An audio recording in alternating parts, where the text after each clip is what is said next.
Digital चाबी उसे मिल गया, ओटीपी मिल गया, तो आपके बैंक अकाउंट खाली हो सकते हैं। तो हमें अपना ओटीपी को कैसे बचाना है। आजकल ओटीपी मांगा नहीं जाता, आपसे चोरी कर लिए जाते हैं। और ऐसे 12 तरीके हैं जिसमें आपको उलझा के आपसे स्वतः ओटीपी ले लिए जाएंगे। नंबर 1, जैसे कि एपीके फाइल भेजेंगे। आप विद्यार्थी को कैसे टारगेट करेंगे, तो जैसे आपका कोई एग्जाम से संबंधित exam.apk फाइल, तो आपको लगेगा कि इसमें हमारे एग्जाम का कोई अपडेट है। किसान लोगों को एपीके पीएम किसान योजना के तहत कुछ डाल देता है। कोई बैंक से रिलेटेड है तो SBI.apk, कस्टमर सपोर्ट.apk, तो लगता है ये हमारे लिए हेल्पफुल हो सकता है, और यही सोच के लोग उसे क्लिक करते हैं। दूसरा लिंक हो गया। आजकल व्हाट्सएप वीडियो कॉल करके भी आपका ओटीपी चुराते हैं। व्हाट्सएप वीडियो कॉल करेंगे, फिर आपसे स्क्रीन शेयर कराएंगे। इन सबके पीछे पहला बात कि आपके लाभ की बात करते हैं, तभी आप बात मानते हैं। अगर बोलेंगे कि नहीं आपसे हमें पैसा लेना है, तो आप तुरंत कट कर देंगे। तो पहले तो बताता है कि इसमें आपको लाभ होने वाला है, तो आप उनकी बातों को मानते हैं। तो व्हाट्सएप वीडियो कॉल करके स्क्रीन शेयर कराएगा, आपका ओटीपी उसके पास चला जाएगा। कॉल मर्ज करके भी करता है, कॉल मर्ज करेंगे। और आपको मालूम होना चाहिए कि एसएमएस के साथ साथ वॉइस ओटीपी भी होता है, तो वो सुन लेते हैं। तो कोई भी अनजान लोगों के साथ कॉल मर्ज नहीं करना है। रिमोटली एक्सेस होने वाले बहुत सारे एप्लीकेशन होते हैं, इसे भी इंस्टॉल करा के आपके साथ फ्रॉड कर सकते हैं। जीमेल आपका हैक करके आपके ओटीपी चुरा सकते हैं। जीमेल हैक का मतलब हुआ all social media account hack हो गया। इसलिए अपने मोबाइल पे जीमेल का 2 स्टेप ऑथेंटिकेशन अवश्य करके रखना चाहिए। बहुत सिंपल है, बता देंगे। और व्हाट्सएप पे बता रहे थे, व्हाट्सएप भी 2 स्टेप ऑथेंटिकेशन निश्चित रूप से रखना चाहिए करके, क्योंकि वर्तमान में लगभग 40% साइबर अपराध जो है इसी व्हाट्सएप से होता है। व्हाट्सएप आपका हैक ना हो, इसके लिए आप 2 स्टेप ऑथेंटिकेशन करके रखते हैं। बहुत सिंपल है। राइट साइड 3 डॉट को दबाएंगे तो सेटिंग आएगा, सेटिंग को दबाएंगे अकाउंट आएगा, अकाउंट को दबाएंगे तो चौथे नंबर पे 2 स्टेप ऑथेंटिकेशन आता है, उसे दबाएंगे तो नीचे ग्रीन कलर का आएगा, टर्न ऑन करेंगे। यहाँ एक सावधानी रखनी है, लोग अक्सर अपना date of birth pin code के रूप में डाल देते हैं, नहीं डालना है। क्यों नहीं डालना है? आपका डेट ऑफ बर्थ छुपा हुआ नहीं है, ये आपको मान के चलना है। आपके आधार में तो है ही। अक्सर लोग अपने सोशल मीडिया पे अपना जन्मदिन मनाते हैं तो डालते हैं मेरा 20वां 25वां 21वां जो भी है, तो उससे भी कैलकुलेट करके आपका डेट ऑफ बर्थ वो निकाल लेता है, और ये डिकोड हो सकता है। इसलिए अपना डेट ऑफ बर्थ नहीं डालना है। तो ये सारी सावधानियां रखना है। और एक बात आपको यह मान के चलना है कि आपका डेटा लीक है, आपके बारे में जो भी इंफॉर्मेशन है वो सारी दुनिया जानती है। इसलिए कोई भी आदमी अगर आपके बारे में कोई परिचय बता रहा है, सच बता रहा है, इसका मतलब ये नहीं कि वो आदमी भी सही है। आपको क्रॉस वेरीफाई करना ही है। एक लक्ष्मण रेखा होनी चाहिए। कहीं से मैसेज आए, कॉल आए, कुछ भी आए, एक सीमा तक हम उससे बात कर सकते हैं। उसके बाद वो आपका बैंक डिटेल मांगने लगे, एटीएम कार्ड डिटेल मांगने लगे, सीवीवी नंबर मांगने लगे, ओटीपी मांगने लगे, ये सब हरगिज नहीं देंगे। आपको यह भी मालूम होना चाहिए कि आपके बारे में बैंक कभी भी कोई बैंक डिटेल नहीं मांगती है। अगर कोई बैंकर्स बन के आपको कॉल करता है और आपका डिटेल मांग रहा है, मतलब ये फ्रॉड है। कभी कभी पुलिसकर्मी बन के भी आपको डराएंगे, धमकाएंगे, और आपको यकीन दिलाने के लिए वो अपना कार्ड भेजते हैं कि मैं पुलिस वाला रियल हूँ। डीपी तो रहता ही है, लेकिन बहुत लोग तो उसे देख के डर जाते हैं और कुछ क्वेरी करते हैं, तो उसे विश्वास दिलाने के लिए अपना आई कार्ड भेजते हैं। आपको ये जानना चाहिए कि रियल में जो पुलिस होते हैं वो अपना आई कार्ड नहीं देते हैं। जो फर्जी होते हैं वो, ये भी एक साइन है फ्रॉडस्टर का। तो ये सब चीज आप जानेंगे। इन दिनों वर्तमान में बिजली जो बिहार सरकार 125 यूनिट जो फ्री बिजली बिल देने की जो घोषणा की है, इसको भी आधार बना के, चूंकि हर घर में बिजली है, इसलिए इसको टारगेट बनाया जा रहा है। यह भी आपको जानना चाहिए कि बिजली विभाग के द्वारा ऐसा कभी कॉल नहीं किया जाता है। आपको कॉल आएगा कि आप मीटर अपडेट कर लीजिए, नहीं तो आज ही आपका बंद हो जाएगा। फिर आपको चिंता हो जाएगी कि हमारा बल्ब कैसे चलेगा, लोग पैनिक हो जाते हैं, पानी कैसे, मोटर कैसे चलेगा। तो लेकिन आपको ये यूनिवर्सल ट्रूथ यह है कि बिजली विभाग ऐसे फोन नहीं करते। ट्रू कॉलर में जो आता है उसे देख के भी लोग भ्रमित हो जाते हैं, वो ऑथेंटिक नहीं होते। तो ये सारा चीज है। इन सारे चीजों में लालच सबसे बड़ा चीज है। क्या कि हमारे यहाँ डॉक्टर, इंजीनियर, प्रोफेसर, बड़े बड़े व्यवसाय 50 लाख, 60 लाख, 70 लाख ऐसे ऐसे ठगी के शिकार हो रहे हैं। तो लालच सबसे बड़ा कारण है। इसलिए हम लोगों ने इसका निष्कर्ष निकाला कि हमें तो लालच ने लूटा, साइबर ठगों में कहां दम था, मुझे और पैसों की चाहत थी, जबकि पहले से कहां कम था।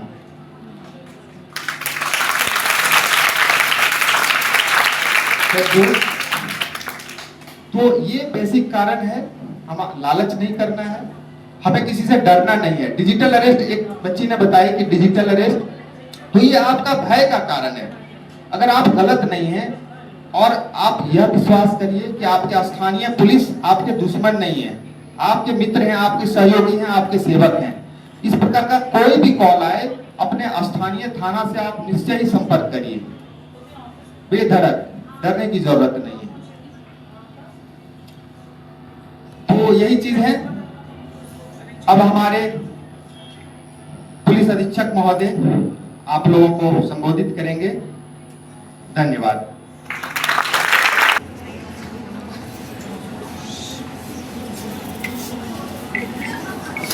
Thank you very much for inviting us. और जैसा कि आप लोगों को बताया इंस्पेक्टर साहब ने, उसमें बहुत सारी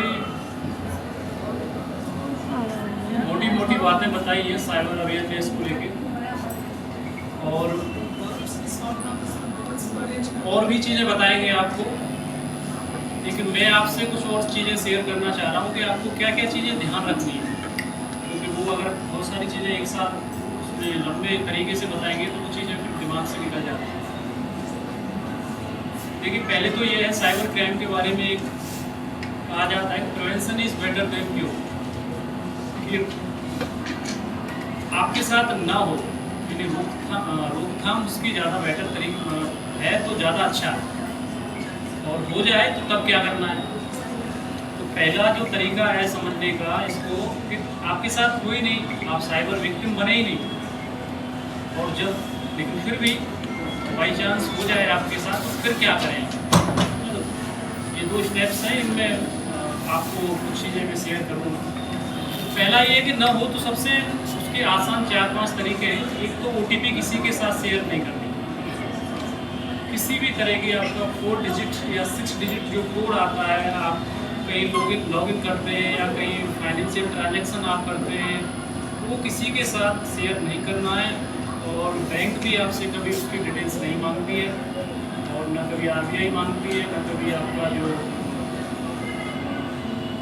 सैलरी अकाउंट जिस बैंक में है, या फिर आपके जो सेविंग अकाउंट होंगे, सारे बच्चा लोग हैं, आप लोग, कोई नहीं मांगता। दूसरा क्या ध्यान रखना है कि कभी भी अनवांटेड लिंक पर क्लिक नहीं कर सकते। व्हाट्सएप सब यूज़ करते हैं, इंस्टाग्राम सब यूज़ करते हैं आप लोग। बहुत सारे लिंक आपके पास आते हैं कि जैसे इसमें आपका लॉटरी लग गया है, या फिर कुछ ऐसा कि एग्ज़ाम से रिलेटेड ही आपको भेज दिया।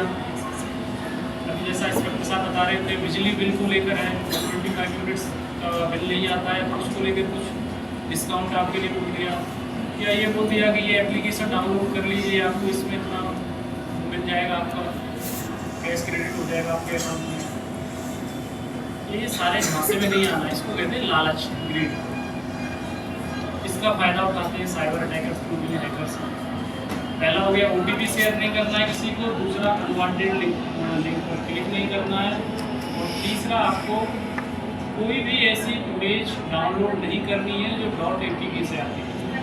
इसमें मालवेयर होता है, मेलिशियस आपका पूरा कनेक्ट कर देगा, और आपकी जो इन्फॉर्मेशन है वो सारी की सारी क्रेडेंशियल आपको चाहिए। इसके अलावा और भी कुछ स्पेसिफिक साइबर क्राइम में जैसे फिशिंग होता है या विशिंग भी होता है, आपको कोई ईमेल आएगा या फ़ोन से बोला जाएगा, आपका परिचित बनेगा उसमें, आपका जैसे स्टूडेंट और टीचर का एक बड़ा क्लोज रिलेशनशिप होता है, तो आपको टीचर बन के कॉल कर दिया कि हम आपके टीचर बोल रहे हैं और हमें ऐसे पैसे की ज़रूरत है, हम बाहर फंस गए, बट आप पैसे दे दीजिए या ये कर दीजिए। आपको लगता है कि शायद सही होगा, तो नहीं करना है जब तक वेरीफाई नहीं कर लेगा। अब दूसरे स्टेप पे आते हैं, अगर हो जाए तब क्या करना है। अगर फिर भी अगर किसी के साथ साइबर अटैक हो जाता है या साइबर क्राइम का विक्टिम हो जाता है, तो सबसे पहले आपको 1930 पर कॉल करना है। तो यूनिवर्सल हेल्पलाइन नंबर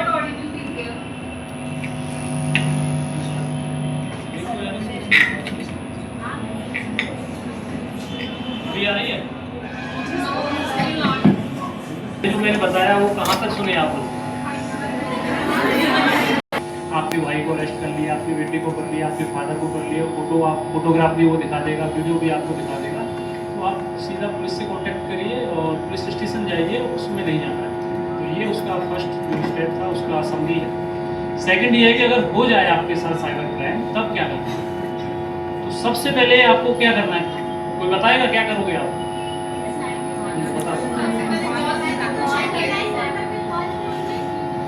अच्छा ये बताइए, हेल्पलाइन नंबर पर कॉल करोगे या पुलिस के पहले पास जाओगे?